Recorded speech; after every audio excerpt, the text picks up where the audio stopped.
Lost Ark's latest update calls for a dev letter to the players. Warframe gives us a tease at its next expansion. Brawlhalla drops in their 55th playable legend, and if you've been waiting for an open-world vampire survival game, wait no longer.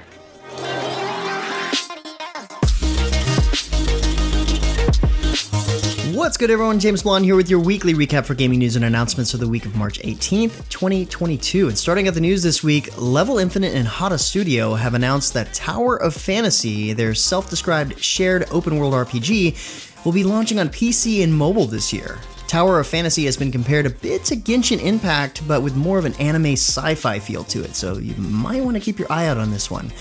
In fact, they just opened closed beta signups this week through March 29th, with plans for testing to begin this April. Make sure you hit the link below so you don't miss out. It's happening! V Rising, the open-world vampire survival game, has announced that it will start closed beta on March 23rd. This one-week-long test will let players build castles, explore the world of Vardaron, and play solo or co-op. The test is invite-only and will offer about 3,000 gamers a chance to check the game out ahead of its early access launch.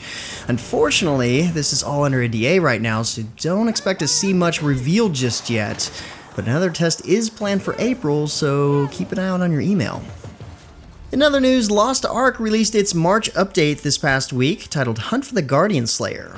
This update offers a brand new storyline focused on the legendary Guardian Slayer Kadan for players around item level 1100. In addition, there's a brand new 8-player raid fighting the Guardian Argos, designed for players at item level 1370 and higher.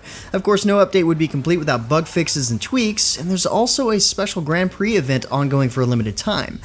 Now, since this update's release, the community has responded with some mixed feelings, many feeling rushed to get to endgame so soon after the game's launch. To address this, Amazon Games and Smilegate have released a letter to the community, which I link below, that essentially says, hey, we hear you, we want you to enjoy the game at your own pace, and we'll try to pay better attention to the content level most players are at. It's a nice way to respond so quickly to player feedback. Last Friday, Warframe's developer Digital Extremes hosted a special dev stream to showcase what was coming soon to the game, and that included a sneak peek at the game's next expansion, Angels of the Zariman. A follow-up to the New War expansion, the storyline will continue in a single-player quest with over 30 hours of gameplay. The update will also include a new Warframe called Gyre that utilizes electricity, plus new playable mission types, customizable apartments, new customizations, void shell skins, evolving weapons, a rework of Eximus enemies and focus, and much more. Meanwhile, Warframe is celebrating its 9th anniversary starting on the 28th of this month with free gear giveaways, a new Dex skin, Garuda Prime access, and more. Hearthstone has announced its first expansion for 2022, Voyage to the Sunken City. Launching on April 12th, the expansion will add 135 new cards to the game, themed around the lost city of Zin Ajari and the Naga. These cards include the new Naga minion type and the new keywords Dredge, which lets you look at the bottom 3 cards of your deck, and Colossal, creatures that are too big to fit on a single card. Pre-purchase is available now and includes the Queen Azjara Mage Hero skin once the update goes live. Swords of Legends Online has rolled out a new 10 to 20 player raid this week, the Langquan Bridge. This place bears a long history of wars between demons and immortals, and it's no different today as the demon army takes its place on the bridge to try to block the King League. There are 4 bosses to defeat here, so bring your best teammates, equip your best gear, and go after that loot. Lattale has rewarded its players this week with a feature-packed new update. The key feature of this update is Knossos, a brand new area for high-level players with new dungeons to conquer, dozens of new quests, new titles to earn, and more.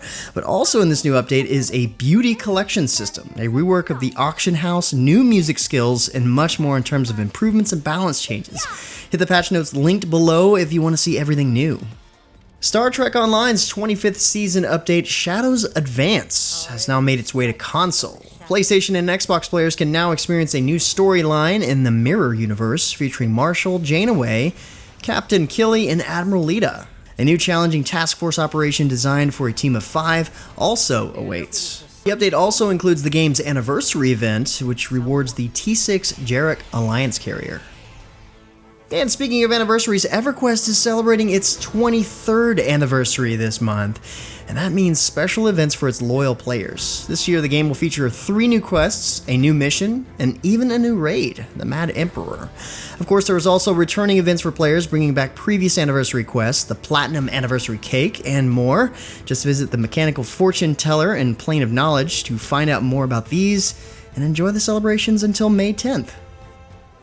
Arcadia the Fairy Queen has just made her debut as Brawlhalla's 55th playable legend. Equipped with great sword or spear, this Beetle Girl-made queen has high strength and dexterity for those who love to dish out damage. The update also features the annual Luck of the Brawl event, the new handicap test feature, and more. Make sure you check it all out before the next ranked season starts on March 30th.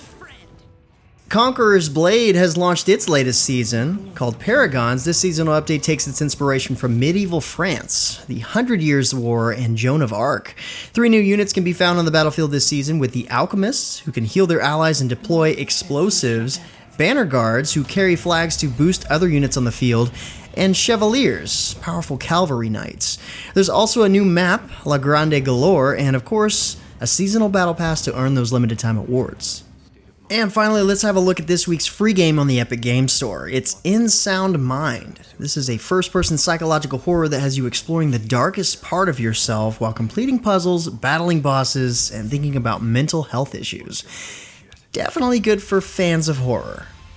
And with that said, that's about it for all the major news and announcements for this week. Be sure to stay safe and keep your families healthy. Like always, you can find more information on the news topics linked in the description below. Feel free to discuss the news or even more news in the comments below. And don't forget to like, subscribe, wash your hands a bunch, hit that little bell icon to get notifications, and of course, share this video.